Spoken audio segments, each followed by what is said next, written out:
Hi friends, welcome to my channel. అందరికీ ఉగాది శుభాకాంక్షలు. మా డాడీ దేవుడికి పూలు పెడుతున్నాడు ఉగాది పచ్చడి కోసం వేప పువ్వు తెంపుతున్నాడు. తర్వాత మామిడికాయ కట్ చేసి పక్కన పెట్టుకున్నాము. ఇటు పక్కన భక్షాలు అవుతున్నాయి. ఇక్కడ నేను చపాతీలు దాల్స్తున్నాను భక్షాల కోసం. మా అబ్బాయి ఏమో మిరియాలు దంచుతున్నాడు. ఇక్కడ మేము అన్నీ రెడీ చేసుకున్నాము. తర్వాత మా మామయ్య వచ్చి తోరణాలు కడుతున్నాడు. తర్వాత పచ్చడి చేశాడు. ప్రతిసారి మా తాతయ్య ఉగాది పచ్చడి చేస్తాడు. మా తాతయ్య చేసిన ఉగాది పచ్చడి అంటే చాలా ఇష్టం నాకు. పచ్చడితో పాటు భక్షాలంటే ఎంతమందికి ఇష్టం? నాకైతే చాలా ఇష్టం. ఎందుకంటే దానిలో స్వీట్ ఉంటుంది కదా, అందుకే భక్షాలును ఉగాది పచ్చడి నాకు ఇష్టం.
దేవుడికి దీపారాధన చేసుకొని కంకణాలు కట్టుకున్నాము. తర్వాత మేము చేసిన ప్రసాదాలన్నీ దేవుని దగ్గర పెట్టాం కదండి. అక్కడ మా ఆయన కొబ్బరికాయ కొట్టారు.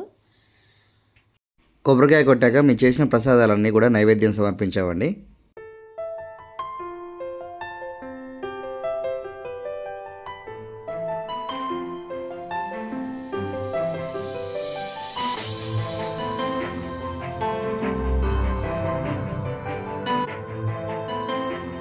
అందరికీ మరొకసారి శ్రీ క్రోధినామ సంవత్సర శుభాకాంక్షలు.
సూపర్, చాలా బాగుంది.